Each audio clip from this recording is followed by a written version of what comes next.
Hello friends, welcome to my channel Sabita Tomar. आज की कहानी का नाम है स्वपन वृक्ष। एक राजा था, उसकी दो रानियां थीं। बड़ी रानी का एक और छोटी रानी के 3 पुत्र थे। राजा अपने चारों पुत्रों को बहुत मानता था, लेकिन बड़ी रानी का पुत्र अपने तीनों भाइयों की अपेक्षा अधिक सीधा, ईमानदार और सच्चे स्वभाव का था।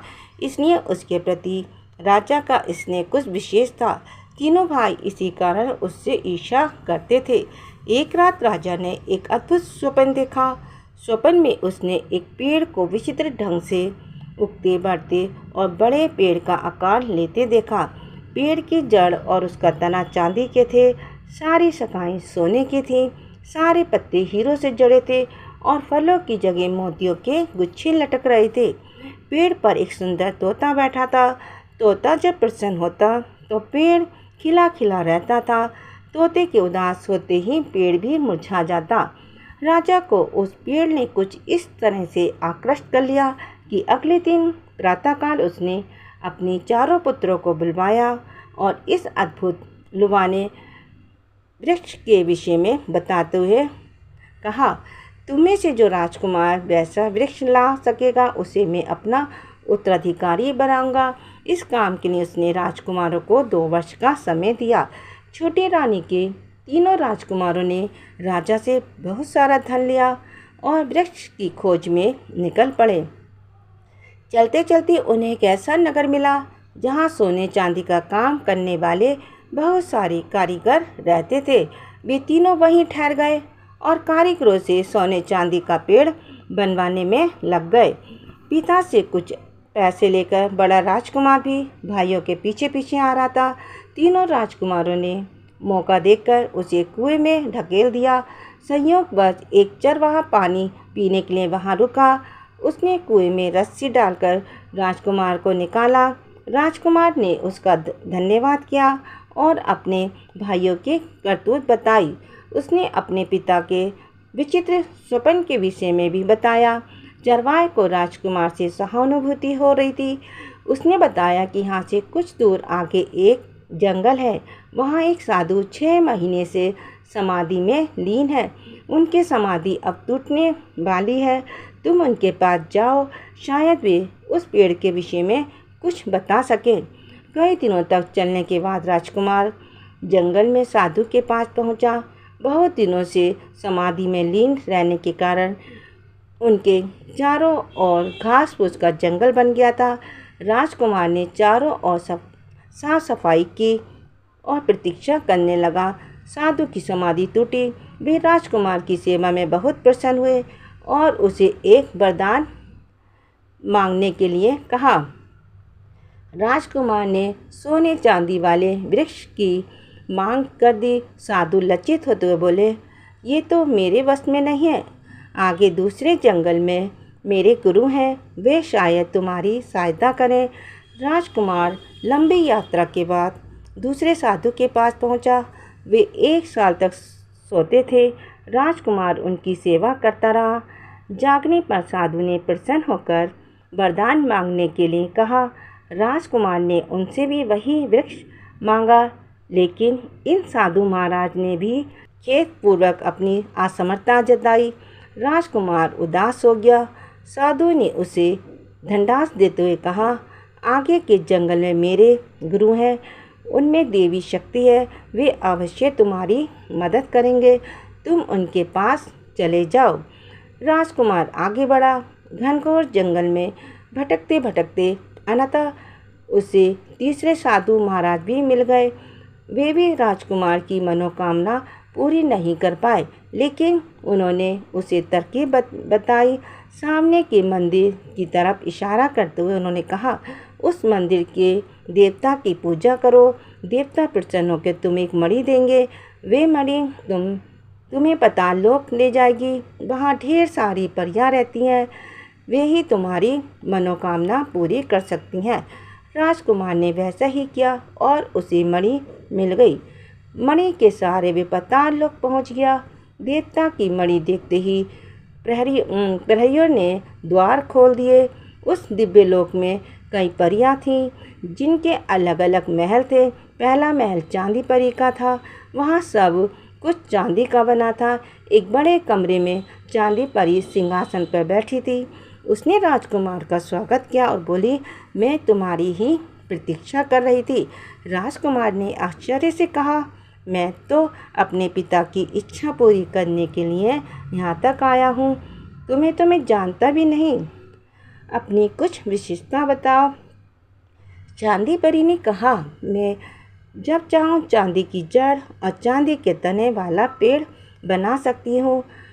उसने पलक झपकते ही वैसा पेड़ बनाकर रख दिखा दिया।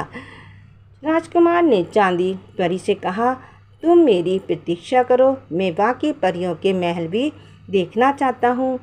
आगे बढ़ने पर राजकुमार ने एक सोने का महल देखा। वह सोना परी का महल था। प्रहरी ने उसे सोना परी के पास पहुंचा दिया। सोना परी ने भी चांदी परी जैसी ही बात कही। उसका विशेष गुण ये था कि जब चांदी परी पेड़ की जड़ और तना बना देती है, तब सोना परी उसे सोने की डालियों से सजा देती थी। राजकुमार के विस्मय का ठिकाना नहीं रहा। सोना परी से आज्ञा लेकर वे आगे बढ़ा तो उसे हीरा परी और फिर मोती परी के महल मिले। वे बारी बारी दोनों परियों से मिला। जब चांदी परी और सोना परी पेड़ की जड़, तना और डालियां बना लेती, तब हीरा परी हीरों के पत्तों से डालियों को सजा देती थी और फिर मोती परी मोतियों के फलों से डालियां भर देती थी। अंत में राजकुमार तोता परी के महल में पहुंचा। तोता परी की विशेषता ये थी कि जब चांदी, सोने, हीरे और मोती से बना पेड़ तैयार हो जाता, तब एक सुंदर तोता बनाकर पेड़ पर बैठा देती थी। जब तोता प्रसन्न रहता तो पेड़ सुंदर खिला खिला रहता था। तोते के उदास होते पेड़ भी मुरझाने लगता था। राजकुमार को अपनी मनोकामना पूरी होती लगी। वे सभी परियों को साथ लेकर मणि के सहारे पृथ्वीलोक पर वापस आ गया। राजकुमार ने मंदिर में देवता की मणि उन्हें लौटा दी और साधु महाराज को धन्यवाद देने गया। उसकी सफलता से साधु महाराज बहुत प्रसन्न हुए।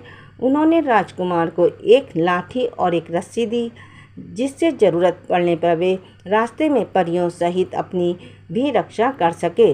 साधु ने बताया कि लाठी और रस्सी की शक्ति से वे जब चाहे किसी को भी अपने पास बुला सकता था। वहाँ से आगे वे दूसरे साधु को भी धन्यवाद देने के लिए रुका। साधु उसकी प्रतिभक्ति से बहुत प्रभावित हुए और प्रसन्न होकर उसे एक विशेष कटोरा दिया, जिससे वे अपनी इच्छानुसार हजारों लोगों को स्वादिष्ट भोजन करा सकता था। अब पहले वाले साधु के पास जाना बाकी था। उनके पास पहुंचकर जब राजकुमार ने सारी बातें बताई तो साधु को विश्वास नहीं हुआ।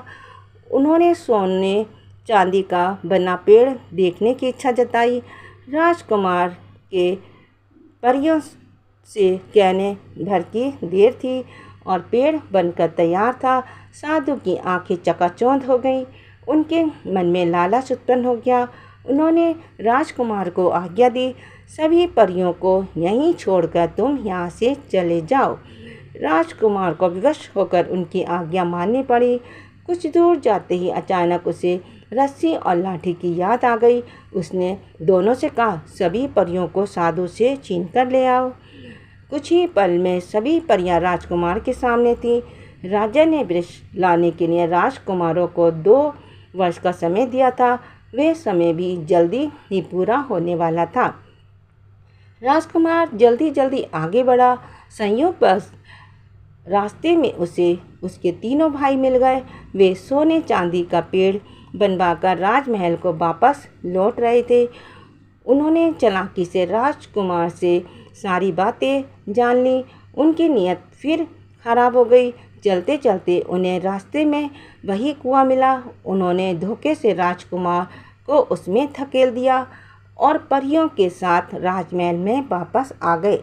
अगले दिन तीनों भाई परियों को लेकर दरबार में आए। उन्होंने राजा के सामने परियों से रुपहला सुनहरा वृक्ष बनाने के लिए कहा, परंतु बहुत मिन्नतें करने के बाद भी परियों ने वृक्ष नहीं बनाया। वे पहले ही तीनों राजकुमारों के अपने बड़े भाई के प्रति दुर्व्यवहार से क्रोध और दुखी थी। लेकिन राजकुमार भला कहाँ हार मानने वाले थे। सोने चांदी का जो वृक्ष वे कारीगरों से बनवा कर लाए थे, उसे उन्होंने दरबार में मंगवाया। राजा ने उसे देखा लेकिन संतुष्ट नहीं हुआ। उसने मैंने तो पेड़ को बनते हुए देखा था, बना बनाया नहीं, और फिर इस पर तो तोता भी नहीं है। उचित यही होगा कि हम बड़े राजकुमार के भी आने की प्रतीक्षा कर लें। उधर कुएं में गिरे राजकुमार को एक बार फिर उसी चरवाहे ने बचा लिया। राजकुमार ने आभार व्यक्त करते हुए कटोरे की मदद से चरवाहे के परिवार सहित सारे गांव वालों को स्वादिष्ट भोजन कराया। फिर वे बहुत दुखी और उदास मन से राजमहल की ओर लौटा। उसके साथ न परियां थी न पिता के स्वप्न वृक्ष को बनाने की क्षमता। राजमहल में प्रवेश करते ही उसे दरबार में हुई सारी घटना का पता चला। वह उसी समय पिता के पास गया और उन्हें अपने भाइयों की सारी करतूत बताई। उसने वादा किया कि अगले दिन वे दरबार में स्वप्न वृक्ष को बनाते हुए दिखाएगा। लाठी और रस्सी की मदद से उसने परियों को अपने पास बुला लिया।